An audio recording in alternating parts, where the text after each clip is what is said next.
All right, so we got the clamping apparati removed. Um, it did my. I had only kept it on for 5 days. We still got some hump action going on. um, so what I'm going to do, I'm not going to leave it like that forever. I mean, I stacked that lady for who knows how many years. I mean, I could have had a hump for 40 some years.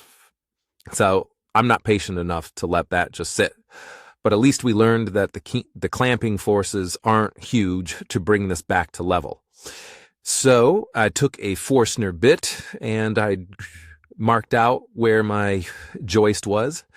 And I also marked out where the center of each of the cross subfloor plates are. So I'm going to be in the center of each of those. I'll probably do 2 or 3 of these. Now, I tried some plug cutters, and the tolerance is just too poor. I want a nice tight plug for what I'm doing. I don't want to see a glue line. So I ordered a high-end one. Like, these were 18 for all of them. So now I've paid 21 just for a single plug cutter. So hopefully that'll fix it. If not, back to Amazon it goes. So here's what I'm going to do. I made a custom washer on the metal lathe out of some aluminum. It should be, with the thickness, it should be fine. And we're going to send this down and see what we get. All right, and ta-da, we are back to level. And I didn't take a whole lot, just enough. So, you can see how much we've dipped right here. And that's because I cut that flush. So we're back into the game, and I'll do a couple more. And then I'll update you with plugs and final finish. Well, I don't exactly understand how there's this many holes in it. I mean, there was a Luam layer nailed down, but most of these nails are going at really weird angles. So we used a syringe and some of the West Systems epoxy and a little bit of brown dye. And we just went through and hit everything I found. So it's a little ridiculous. Didn't want to have to do that. But getting impaled is enough motivation to not do it again. Don't want any of that in my feet. Well, I might have stepped in it this time. So it had great penetration in the chalk grain, but it didn't always fill all of the holes. Mostly it did, but not everywhere. So, and there's some divots and stuff. So I'm going to have to do a second pass. And I may have to send it through the planer again. So these were exactly the right height, but there's also going to be a layer of glue underneath here. All right, so even though I filled these holes from the bottom with a syringe, and I even drilled some of these bigger, because when they were small, it didn't seem to fill. A couple of them filled perfectly, but it's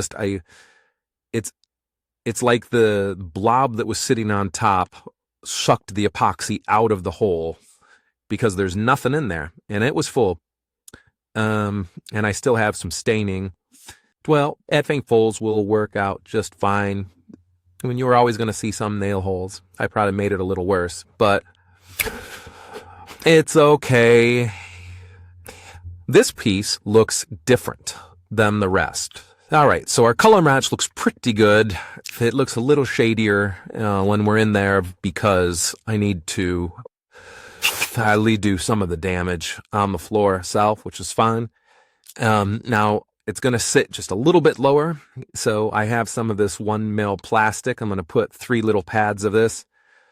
So when I put down the glue, when I trowel it with the match trowel, it should be about right. But I don't want to over embed it. All right, so resanded that little ridge where the floor sander couldn't get quite up to where there had been a wall. Restained, so we're a little bit closer. Not as great as here, but this whole floor needs to be refinished anyway. And so as I'm going to be gluing it now, I decided to jab some camming wax in all those screw holes, just in case it ever comes up. At least you'll be able to get the subfloor up.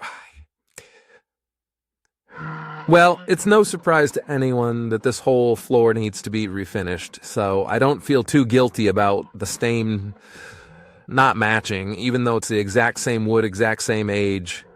But that was planed.